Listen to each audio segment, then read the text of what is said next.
میرے بزرگوں، جب یہ حساب و کتاب کا سلسلہ شروع ہوگا تو روایات کے اندر آتا ہے کہ یہ سورج انسانوں سے بالکل قریب کر دیا جائے گا، اور اس سورج کی تپش کی وجہ سے ہر انسان پریشان ہوگا، ہر انسان اپنے پسینے کے اندر ڈوبا ہوا ہوگا، کوئی اپنے ٹخنوں تک پسینے میں ڈوبا ہوگا، کوئی گھٹنوں تک ڈوبا ہوگا، کوئی اپنے پیٹ تک ڈوبا ہوگا، کوئی سینے تک ڈوبا ہوگا، کوئی پورا کا پورا اپنے پسینے کے اندر تیر رہا ہوگا۔ ایسا سخت ماحول ہوگا، ایسی سخت گرمی ہوگی، لوگوں کے دماغ ہانڈی کی طرح کھول رہے ہوں گے۔ میرے بزرگوں، اس سخت حالت کے اندر، ایسی سخت گرمی کے اندر بھی اللہ رب العزت کے کچھ خوش نصیب بندے، اللہ کے کچھ نیک بندے ایسے ہوں گے جو اللہ رب العزت کے سائے تلے مزے لے رہے ہوں گے، جن کو اللہ کی اے سی کی ہوا مل رہی ہوگی، سورج بھی ان کو کوئی تکلیف نہیں پہنچا سکتا۔ کون خوش نصیب لوگ ہیں؟ اللہ کے نبی علیہ السلام نے روایات کے اندر تفصیل سے ان کا تذکرہ فرمایا، لیکن میرے بزرگوں، یہ عہد کریں کہ اللہ کے نبی علیہ السلام نے جن لوگوں کے متعلق بیان فرمایا کہ وہ سخت گرمی کی حالت کے اندر بھی جب سورج کی وجہ سے لوگ اپنے پسینوں میں تیر رہے ہوں گے تو اس حالت کے اندر بھی اللہ کی اے سی کی ہوا لے رہے ہوں گے، ان خوش نصیبوں میں اپنے آپ کو شامل کرنے کی کوشش کریں گے۔ میرے بزرگوں، اللہ کے نبی علیہ السلام کی ایک لمبی روایت ہے، اس روایت کے اندر اللہ کے نبی نے فرمایا کہ 7 قسم کے افراد ایسے ہوں گے جو اس خطرناک حالت کے اندر بھی، اس سخت گرمی کی حالت کے اندر بھی اللہ رب العزت کے سائے کے نیچے مزہ لے رہے ہوں گے۔ وہ 7 قسم کے لوگ ہیں، جن میں سے پہلا انسان، اللہ کے نبی نے فرمایا کہ حاکم عادل، عدل و انصاف کرنے والا حاکم، عدل و انصاف کرنے والا بادشاہ اللہ کے عرش کے سائے تلے مزہ لے رہا ہوگا، اس کو سورج کی گرمی اور تپش کوئی نقصان نہیں پہنچا سکتی۔ حاکم کہتے کس کو ہے؟ حاکم کہا جاتا ہے اس شخص کو کہ جس کو اپنے ماتحت لوگوں کے اوپر پورا اختیار حاصل ہو، کہ اگر وہ اپنے ماتحت لوگوں کے اوپر ظلم و ستم بھی کرے تو کوئی اس کا ہاتھ پکڑنے والا نہ ہو، کوئی اس کی داروگیر کرنے والا نہ ہو، اس کو اتنا اختیار حاصل ہے، لیکن اس کے باوجود اللہ کے ڈر اور خوف کی وجہ سے وہ اپنے ماتحتی کے اندر رہنے والے لوگوں کے اوپر ظلم نہیں کرتا۔ اس لیے اللہ رب العزت اس عادل کو بہت زیادہ پسند کرتا ہے، اور قیامت کے دن اس کو اے سی کی ہوا کے اندر اللہ رکھے گا۔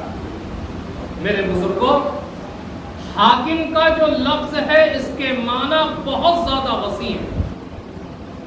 یہ نہیں کہ حاکم سے مراد صرف بادشاہ ہے، ہم سب اس کے اندر شامل ہیں۔ بادشاہ اپنی رعایا کا حاکم بھی ہے، محافظ بھی ہے، نگراں بھی ہے۔ آفیسر اپنی ماتحتی کے اندر کام کرنے والوں کا حاکم بھی ہے، نگراں بھی ہے، محافظ بھی ہے۔ گاؤں کا پردھان اپنے گاؤں کے لوگوں کا حاکم بھی ہے، محافظ بھی ہے، نگراں بھی ہے۔ مسجد اور مدرسے کے ذمہ دار اپنی ماتحتی کے اندر کام کرنے والے لوگوں کے حاکم بھی ہیں، محافظ بھی ہیں، نگراں بھی ہیں۔ شوہر اپنے بیوی اور بچوں کا حاکم بھی ہے، محافظ بھی ہے، نگراں بھی ہے۔ نوکر اور ملازم اپنے مالک کے مال کی حفاظت کا ذمہ دار بھی ہے، اس کا نگراں بھی ہے اور محافظ بھی ہے۔ غرض ہے کہ ہم میں سے کوئی ایسا نہیں ہے جو کل قیامت کے دن اللہ کے سوال سے بچ سکے۔ حاکم سے اس کی رعایا کے بارے میں سوال کیا جائے گا کہ تم نے اپنی رعایا کے حقوق کیا کیا ادا کیے، کیا ان کے اوپر ظلم و ستم کیا، کیا ان کی حق تلفی کی ہے۔ آفیسر سے اپنی ماتحتی کے اندر کام کرنے والوں کے متعلق سوال کیا جائے گا کہ تم نے ان کے حق کیا ادا کیا، ان کے اوپر کیا ظلم کیا، ان کے ساتھ کیا انصاف کیا۔ شوہر سے اپنی بیوی اور بچوں کے متعلق سوال کیا جائے گا کہ اللہ رب العزت نے تمہیں گھر کا حاکم بنایا تھا، الرجال قوامون علی النساء، اللہ نے اعلان کر دیا مرد اپنی عورتوں کے اوپر حاکم ہے۔ تو تمام مردوں سے سوال کیا جائے گا اللہ نے تمہیں حاکمیت کا درجہ دیا تھا، اپنے گھر کا حاکم بنایا تھا، اپنے بچوں کے لیے تم حاکم تھے، تم نے اپنی اولاد کے دین کی کیا فکر کی، تم نے اپنی اولاد کو دین کی طرف لانے کے لیے کیا کوشش کی۔ سوال کیا جائے گا، اگر ہم نے حق تلفی کی ہے تو کل قیامت کے دن دامن پکڑ لیا جائے گا۔ آج ہم اس طریقے سے زندگی گزارتے ہیں کہ کوئی احساس نہیں ہوتا۔ میرے بزرگوں یاد رکھیں، کل قیامت کے دن ہم سے تو سوال ہوگا ہمارے بارے میں، لیکن ہم سے ہماری اولاد اور ہمارے گھر والوں کے متعلق بھی سوال ہوگا۔ آج جب ہم اللہ کے فرائض سے دور ہیں، ہم اللہ کی عبادات سے دور ہیں، تو ہم اپنی اولاد کو، اپنے گھر والوں کو کیا اللہ کی طرف لانے کی کوشش کریں گے؟ کیا ہم ان کے حقوق کو ادا کریں گے؟ کیا ہم ان کے دین کی فکر کریں گے؟ کل قیامت کے دن اللہ پوچھے گا تو کیا جواب دیں گے؟ اس لیے میرے بزرگوں، ہم ہر ایک اپنی زندگی کے بارے میں غور و فکر کریں کہ کل قیامت کے دن اللہ سوال کرے گا تو اس کا کیا جواب دیں گے۔ اللہ کے نبی فرماتے کلکم راعٍ وکلکم مسئول عن رعیتہ، تم میں سے ہر ایک حاکم ہے اور اس سے اس کی رعایا کے بارے میں کل قیامت کے دن سوال کیا جائے گا۔ اگر ہم نے اپنے گھر والوں کی، اپنے بیوی بچوں کی، اپنی اولاد کی دین کی فکر کی، ان کے ساتھ انصاف کا معاملہ کیا، ان کے حقوق کو ادا کرنے کی کوشش کی، تو اللہ رب العزت کامیابی عطا کرے گا۔ لیکن اگر ہم نے ان کے ساتھ حق تلفی کی ہے، ان کے دین کی فکر نہیں کی، تو ہمارا دامن کل قیامت کے دن پکڑ لیا جائے گا۔ اللہ رب العزت اس کے بارے میں بھی بات کرے گا۔ اس لیے ہر انسان کو اس سلسلے میں غور و فکر کرنا چاہیے۔ تو پہلا کون سا خوش نصیب ہے جس کو اللہ اپنے سائے کے اندر جگہ عطا فرمائے گا؟ عدل و انصاف کرنے والا حاکم۔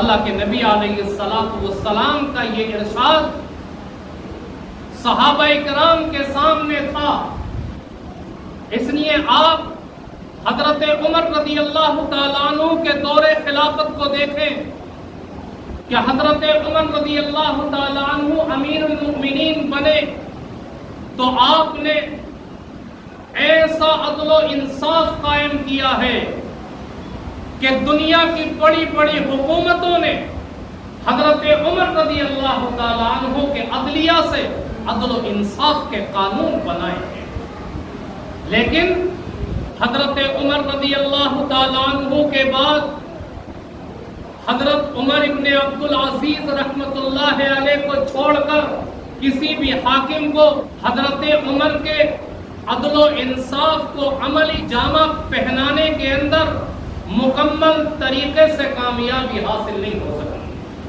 حضرت عمر رضی اللہ تعالیٰ عنہ اپنی رعایا کا ایسا درد رکھنے والے حاکم تھے، ایسا درد رکھنے والے حاکم تھے کہ جس کی مثال جلدی نہیں ملتی۔ اگر واقعات پڑھے جائیں تو حیرت ہوتی ہے کہ انہوں نے اپنی رعایا کے ساتھ کیسا عدل و انصاف کا معاملہ کیا۔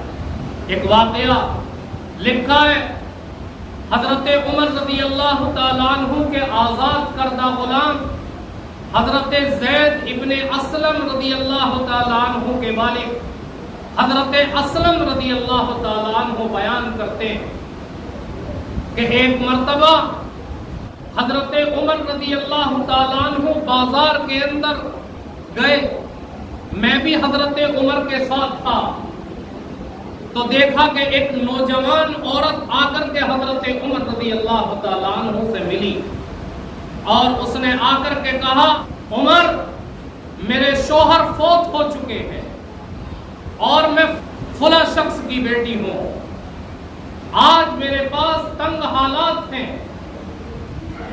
زندگی گزارنے کے لیے ساز و سامان نہیں ہے۔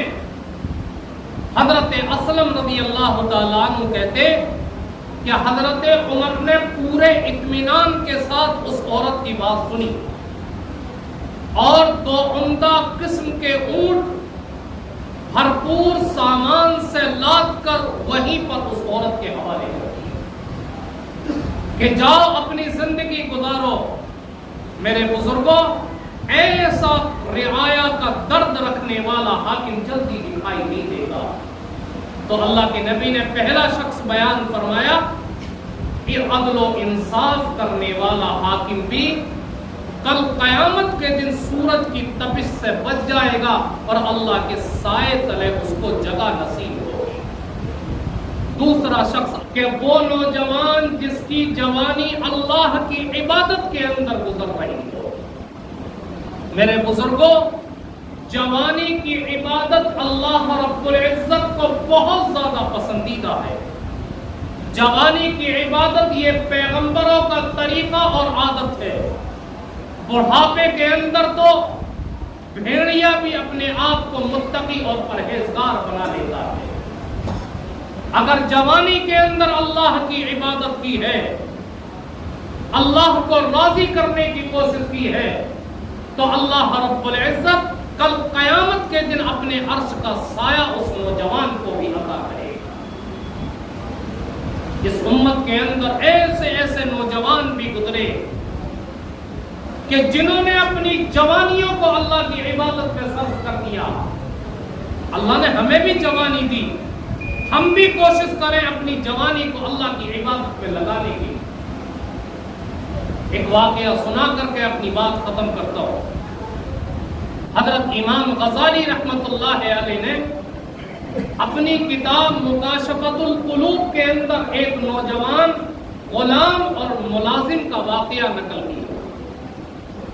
ایک شخص نے کسی جگہ سے ایک غلام اور ملازم خریدا، تو اس ملازم نے اپنے آقا سے خریدتے وقت کچھ شرطیں لگائی۔ کیا شرطیں؟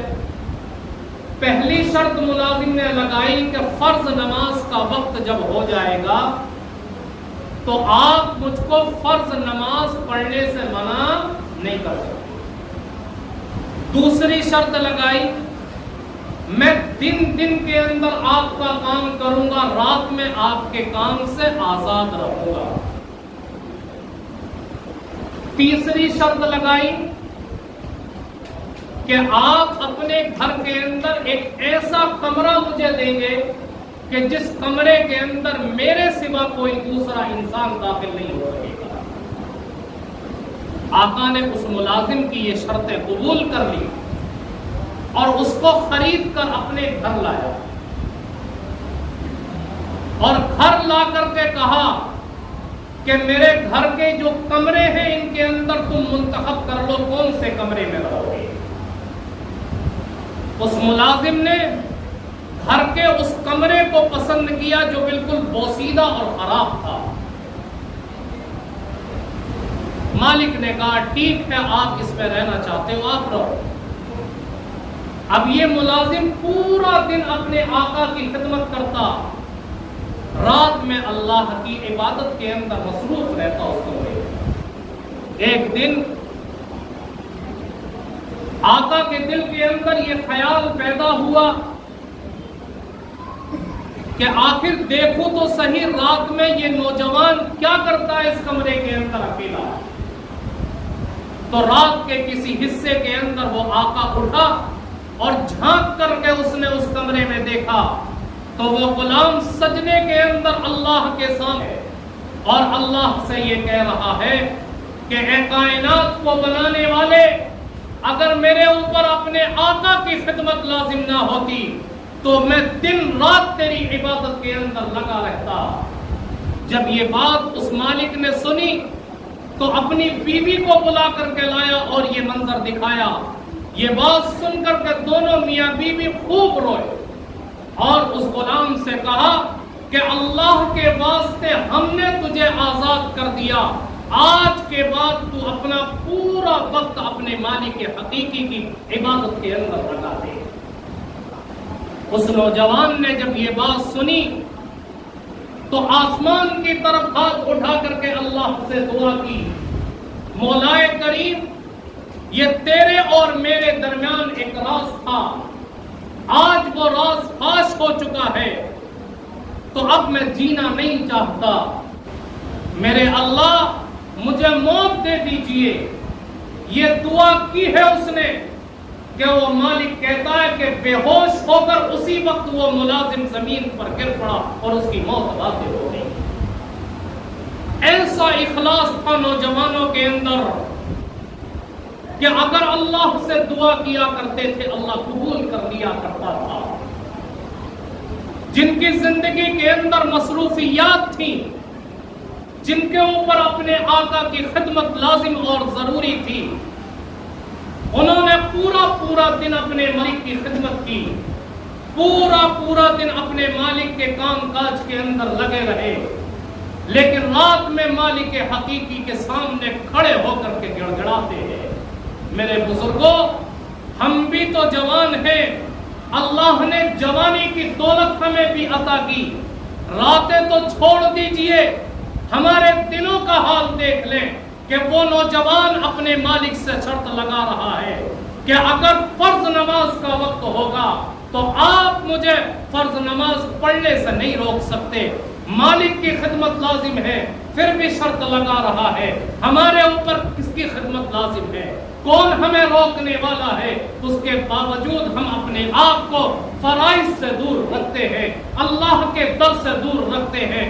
یاد رکھیں اللہ رب العزت کل جوانی کے سلسلے میں سوال کرے گا، اور انسان کے قدم اس وقت تک نہیں ہٹ سکتے جب تک کہ اللہ رب العزت کے اس سوال کا جواب نہیں دے سکتا۔ اس لیے خدارا ہم اپنی جوانیوں کو، اپنی زندگیوں کو اللہ کی عبادت کے اندر لگانے کی کوشش کریں۔ جو زندگی کے لمحات گزر گئے، لیکن آج جو باقی ہے ان کو تو اللہ کی عبادت میں لگا لیں تاکہ اللہ کے نبی کے ارشاد کے اس پیش نظر ہم بھی کل قیامت کے دن اللہ کے عرش کا سایہ پا سکیں۔ اللہ تعالی ہم سب کو کہنے سننے سے زیادہ عمل کی توفیق عطا فرمائے۔ باقی 5 افراد رہ گئے، آئندہ ہفتے تفصیل کے ساتھ انشاءاللہ